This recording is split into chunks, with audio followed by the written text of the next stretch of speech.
When you look at them, would you say they are the most improved team in this draft? I would say they are the most improved team, judging from the last 2 years. They've obviously struggled with only winning one football game in 2 years. That's unacceptable. So now I love the new direction that they're going, the aggressive mentality in the free agency market, going out and filling needs at quarterback position, getting Baker Mayfield, Denzel Ward at the cornerback position to get him on the other side of Damaris Randall. Some of the best players at that position in this draft. And then filling that need at the offensive tackle after sorry, I'm blanking out. Joe Thomas. After Joe Thomas retired, and then getting Nick Chubb, a running back. I think that's solid, solidifies that backfield, and I look forward to big things out of him. But now it's on the coaching staff to go and put in the work and get these kids in the right place. You got to go out there and get 7-8 wins this year. They haven't made the playoffs since 2002. Yes. Nobody's saying they're going to make the playoffs, but you have to show dramatic improvement after two really good drafts. Charlie, what do you have?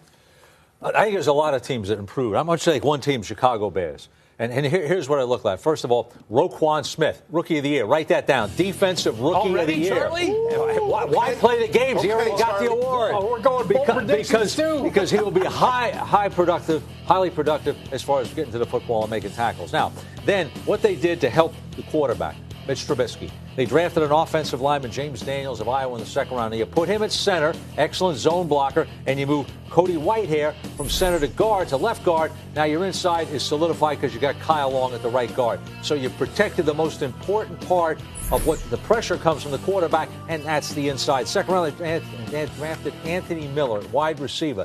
Now, what you've already got there is you've improved the receiver position in the offseason. Yeah. So with Allen Robinson, Taylor Gabriel. Now you've got him sitting there, Anthony Miller. You have three really good receivers. So you improved your receiver position. Trey Burton's at tight end. You solidified the offensive line. Now all of a sudden you look like an offense, which last year they didn't look like an offense. How about the Bears getting another linebacker? When you think about the Bears' history, Butkus, Singletary, Urlacher, the Hall of Famers, that's pretty special. I think the Patriots did a great job maneuvering. But I'm going to go with the New York Giants. I think Dave Gettleman in his first draft as GM, I thought he slayed it. Yeah. And when you look at Saquon Barkley, there was a lot of banter about, are they going to go quarterback? No, they went Saquon Barkley, awesome pick. And then they get this kid, Will Hernandez, a stud. I mean, Will Hernandez is so physical. It's exactly what they wanted when they talked about fixing the O-line. Charlie, you talked about the quarterback. How about Lorenzo Carter from Georgia?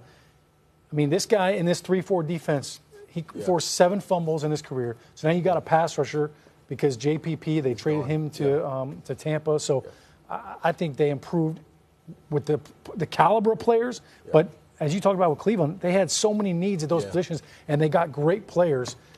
This team is remarkably better, both on and off the field, because they got a lot of really good character guys, too. Yeah. Pat Shurmur doing to the offensive line with the Giants, as he helped do with the Vikings. He put it in the shop. He's giving it a makeover. It's going to be all shiny and new when it comes out of there, looking pretty good.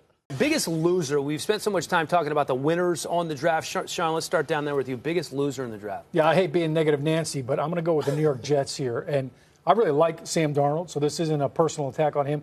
I just think this is a case of, is the juice worth the squeeze? When you think about what they gave up to move from the 6th pick to the 3rd pick, they gave up 3 second-round picks, 2 this year and 1 next year. You look at the draft, how many great players they could have gotten for all the holes that they have. But if this is your franchise quarterback, who cares? But I don't think he's ready to play. This kid can't even buy a beer yet. I would agree. And I think he still needs time. Todd Bowles doesn't have much time. Yeah. I think just got a contract extension, okay? I get that. Ask Brian Billick how that works out.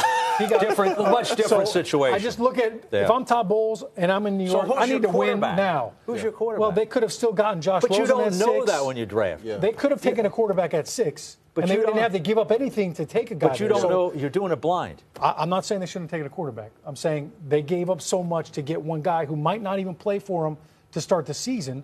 He'll play this year. I think if I'm a Jets fan, I'm excited for 2 years from now, but I don't know what 2018 is going to be. You Giant fans are all alike. I think also to further your point is there's no weapons. Where are the weapons around him to help him out? He could have used somebody to throw to. They got a running back later on the draft, but they could have gotten a really good running back in the 2nd round, given how deep this draft was. Valid points. Quincy Newman was going to be back. That's going to help a little bit. Charlie, biggest loser. Arden Key, linebacker, LSU, mid-first round pick.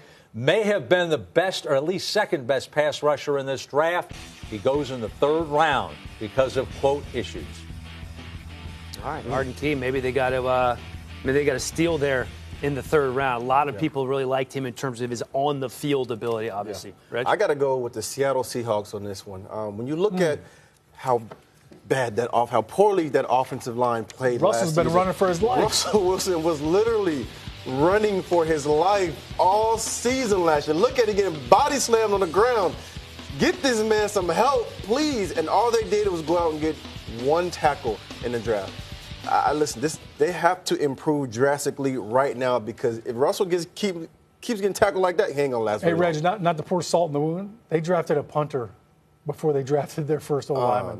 That's given what we've seen. What does that tell you? And given the fact that the Rams just brought in Ndamukong Suh, and now you gotta face him and Aaron Donald. I mean, go get that man some help, some protection. I hope Russell's still got more of that holy water. Yeah, well, I hope his wheels are ready, because he's going to be running around a little bit.